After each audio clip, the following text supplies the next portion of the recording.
I'm watching something that should terrify anyone who understands how wars actually start. The United States just seized a Russian-flagged oil tanker in the North Atlantic, and both sides are telling completely different stories about what just happened. The gap between these narratives isn't just political spin, it's the space where miscalculation lives. And miscalculation, when it involves nuclear powers, doesn't get do-overs. Here's what happened on the surface.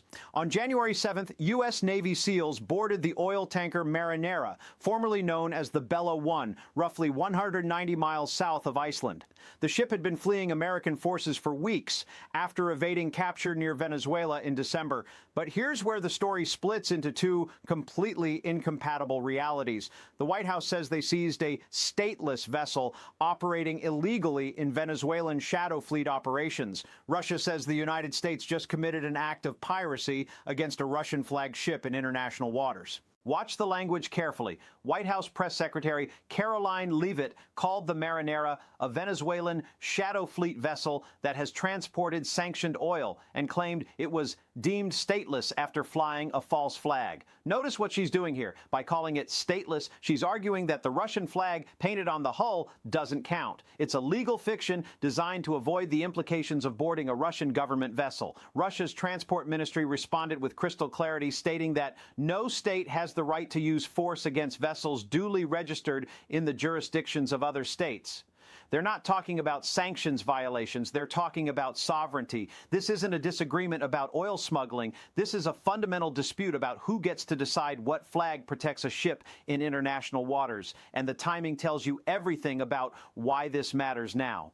The seizure happened just days after Trump's forces captured Venezuelan President Nicolas Maduro in what can only be described as an extraordinary military operation. The tanker was originally headed to Venezuela when the Coast Guard tried to board it in December. The ship's crew refused boarding, fled into the Atlantic, and somewhere during that escape, it acquired Russian protection. According to multiple reports, Moscow dispatched a submarine and other naval assets to escort the vessel toward European waters. Here's the detail that should make your skin crawl. The United States didn't just stumble across this ship. According to CNN's reporting, the Pentagon repositioned military assets to the UK specifically for this operation. At least 12 U.S. C-17s landed at British air bases between January 3rd and 5th. V-22 Osprey aircraft were running training missions out of Fairford. 2 AC-130 gunships arrived at Mildenhall Base. This wasn't an improvised Coast Guard bust. This was a planned military operation targeting a Russian-escorted vessel. But here's where the narrative machinery kicks into overdrive. Look at how each side is framing the legal questions. The U.S. position relies on the concept of a false flag operation. The argument goes like this. The ship was originally registered under the flag of Guyana, then switched to a Russian flag while being pursued. Therefore, the Russian registration doesn't count. It's a retroactive legitimacy argument. We're not recognizing your claim because you made it under duress. Russia's position is much simpler. Their transport ministry confirmed that the tanker was granted temporary permission to sail under the Russian flag on December 24th, 2025. From Moscow's perspective, the timing doesn't matter. A registered Russian vessel was boarded by foreign military forces in international waters. Full stop. The legal mechanics here are fascinating because both sides are technically correct within their own frameworks. The U.S. can point to the ship's sanctioned status, its original evasion of Coast Guard orders, and its suspicious flag-switching behavior. Russia can point to international maritime law, the principle of flag state jurisdiction, and the documented registration process. But neither framework acknowledges the other's legitimacy. Now watch who benefits from this confusion. The Trump administration gets to demonstrate decisive action against both Venezuela and Russia without having to explicitly declare either action an act of war. They're seizing Russian assets while maintaining plausible deniability about Russian sovereignty. For domestic consumption, this looks like strength. Trump is enforcing American interests against hostile powers. For international law, it creates a gray zone where the U.S. can act without triggering formal treaty obligations. Russia benefits from the victimization narrative. Moscow gets to position itself as the defender of international law against American aggression. This plays directly into their broader argument that the West only follows rules when convenient. Every Russian partner watching this confrontation sees confirmation that Western institutions offer no protection against geopolitical pressure. China, Iran, North Korea, they're all taking notes. The British role here is particularly revealing. UK Defense Secretary John Healey stated that Britain supported the operation as part of global efforts to crack down on sanctions busting. Notice the framing. This isn't about seizing Russian assets. It's about sanctions busting. The UK provided surveillance support and allowed U.S. military assets to stage from British bases, but they're not calling this an anti-Russian operation. They're calling it law enforcement. But here's what the sanitized language is hiding. According to Russian state media RT, which published footage from the pursuit, U.S. reconnaissance aircraft were monitoring the vessel for days. Flight tracking data shows patterns consistent with extended surveillance operations. This wasn't a sudden enforcement action. This was a sustained military tracking operation against a Russian-escorted vessel. Now, let's talk about what this means for the global shipping industry. The maritime insurance sector is already recalculating risk premiums for vessels operating in contested waters. Lloyd's of London sources report that insurance costs for tankers flagged under non-Western jurisdictions have increased by an average of 15% since the seizure. But that's just the beginning. What we're witnessing is the emergence of two completely separate maritime legal systems, and the insurance industry doesn't know how to price that kind of systemic risk. Here's where the economics get genuinely frightening. The Bella 1 wasn't just carrying Venezuelan oil. According to maritime tracking data, vessels like this one transport approximately 1.5 million barrels per day of oil that would otherwise flow through conventional channels. When ships start getting seized in international waters, that oil doesn't disappear. It finds alternative routes, alternative flagging systems, alternative protection arrangements. We're pushing global energy trade into increasingly militarized corridors. The shadow fleet phenomenon is expanding precisely because of operations like this one. According to Kepler Analytics, the number of tankers switching flags to avoid Western enforcement has increased by 400% since December 2025. These aren't mom-and-pop smuggling operations. These are sophisticated logistics networks backed by state intelligence services and protected by naval assets. Every seizure validates the decision of ship operators to seek protection from non-Western powers.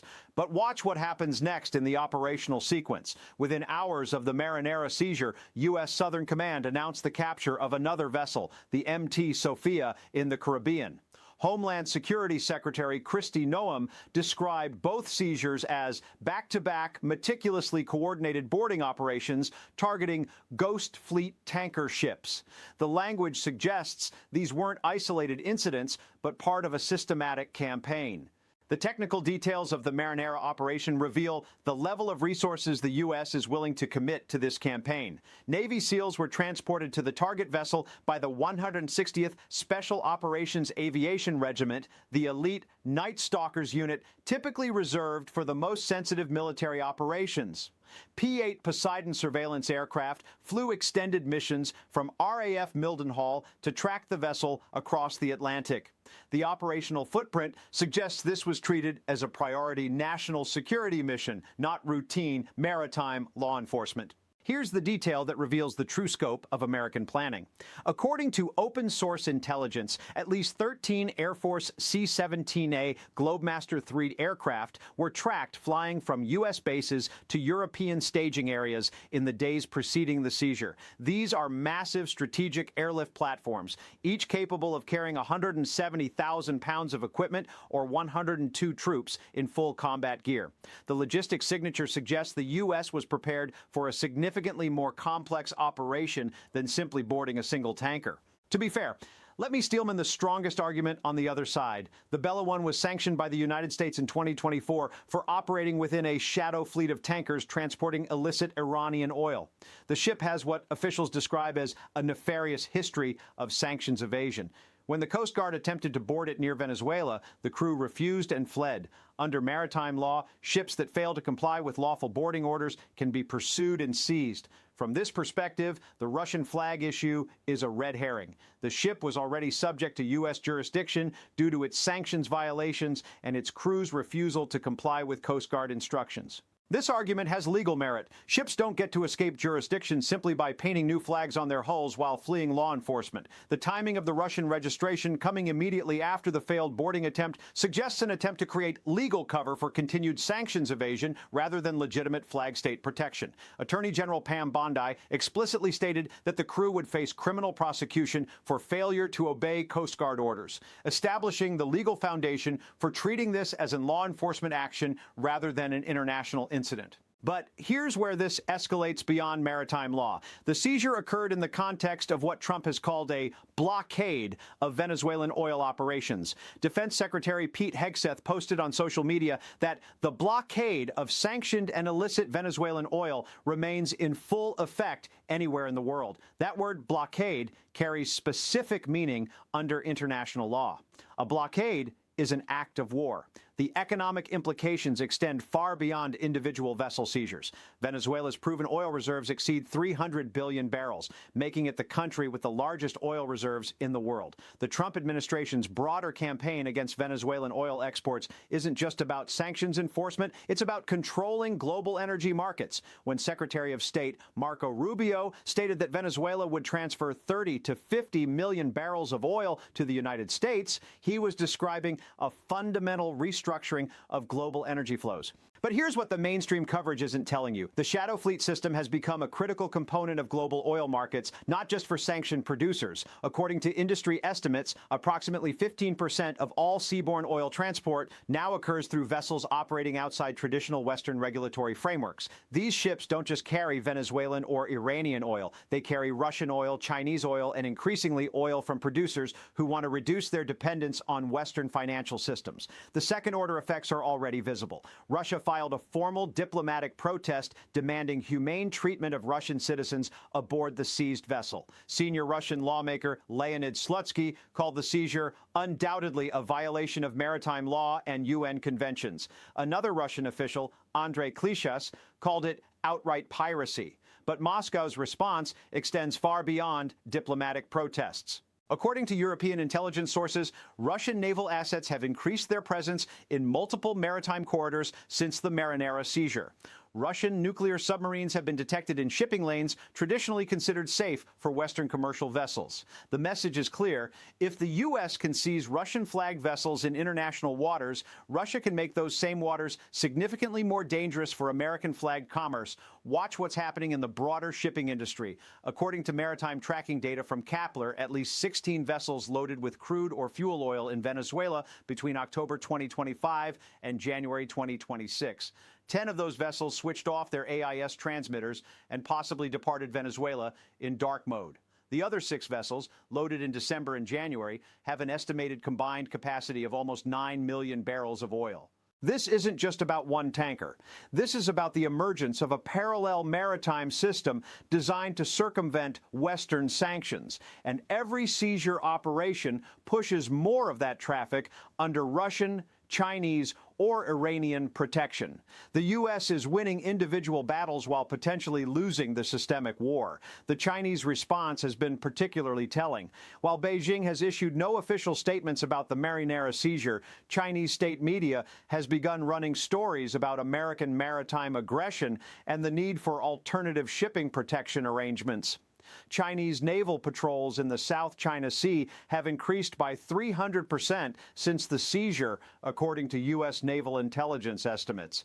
Beijing is watching how Washington treats Russian-flagged vessels and adjusting its own defensive posture accordingly. Iran's reaction provides another data point for understanding the broader implications. Tehran has announced the formation of a maritime security cooperation initiative with Russia and China, explicitly designed to protect member state shipping from unilateral enforcement actions by hostile powers. The initiative includes provisions for joint naval escorts, shared intelligence on Western naval movements, and coordinated responses to vessel seizures. Now let's examine the domestic political calculations driving this confrontation. Trump's approval ratings on foreign policy have surged following the Venezuela operation and the tanker seizures. According to internal White House polling data leaked to news organizations, 73% of American voters support aggressive action to stop oil smuggling by hostile nations. The administration has successfully framed complex international law questions as simple law enforcement issues. But here's the political risk Trump is taking. By escalating maritime confrontations with Russia, he's betting that Putin won't respond in ways that force American voters to confront the true costs of this policy. Every seized tanker increases the probability of a Russian response that goes beyond diplomatic protests. Russian military doctrine includes provisions for proportional retaliation against attacks on Russian state property, and Russian-flagged vessels qualify as Russian state property under international law. The Pentagon clearly understands these risks. According to defense sources, the U.S. military has prepared contingency plans for Russian retaliation against American commercial shipping. These plans include provisions for naval escorts of American-flagged tankers, increased submarine patrols in critical shipping lanes, and rapid deployment of air defense systems to protect key ports. The fact that such plans exist suggests military leadership recognizes that seizure operations could trigger broader maritime conflict. European allies are increasingly nervous about being drawn into this escalating confrontation. While the UK provided support for the Marinera operation, other NATO members have privately expressed concern about the precedent being set. German Chancellor sources indicate that Berlin views the seizures as unnecessarily provocative and fears that European shipping could become targets for Russian retaliation. The precedent here is what should keep people awake at night. If the United States can determine that flag state registration doesn't count when performed under false circumstances, who decides what constitutes false registration?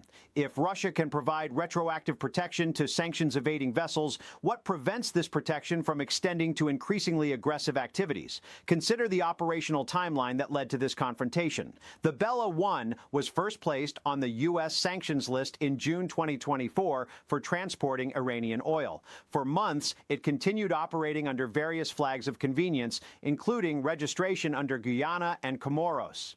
The vessel's ownership structure involved shell companies registered in multiple jurisdictions, making definitive ownership determination nearly impossible. When the Coast Guard attempted to board it near Venezuela in December, the ship was operating under legitimate Guyanese registration, not Russian protection. The Russian flag switch occurred only after the failed boarding attempt when the vessel was already fleeing into international waters. This sequence suggests that Russia's decision to grant flag status was reactive, not proactive. Moscow was responding to an American enforcement action, not planning a provocation. But the U.S. response treats the Russian protection as the aggressive act, not the original boarding attempt that prompted the flag switch. We're watching the creation of competing legal systems. The U.S. operates under the principle that sanctions violations trump flag state sovereignty. Russia operates under the principle that flag state sovereignty trumps unilateral American sanctions. These principles cannot coexist. Every interaction between American enforcement and Russian protection forces a choice between escalation and backing down. The most disturbing element isn't what happened, it's how easily it could have gone differently. Russian reports suggest Moscow dispatched a submarine to escort the Marinera. American reports confirm that Navy SEALs boarded the vessel using military helicopters. At some point during this operation, Russian and American military assets were operating in the same waters, pursuing contradictory objectives regarding the same vessel. Intelligence sources suggest the operation came within hours of a direct confrontation between American and Russian naval forces. According to European defense officials, Russian submarines were detected within 20 nautical miles of the seizure location at the time of the boarding operation. American P-8 surveillance aircraft were tracking both the target vessel and the Russian escort forces throughout the pursuit. The tactical picture suggests both militaries were prepared for the possibility of armed confrontation. What happens next time when the Russian escort is closer? What happens when the American boarding operation encounters active Russian resistance rather than passive escort?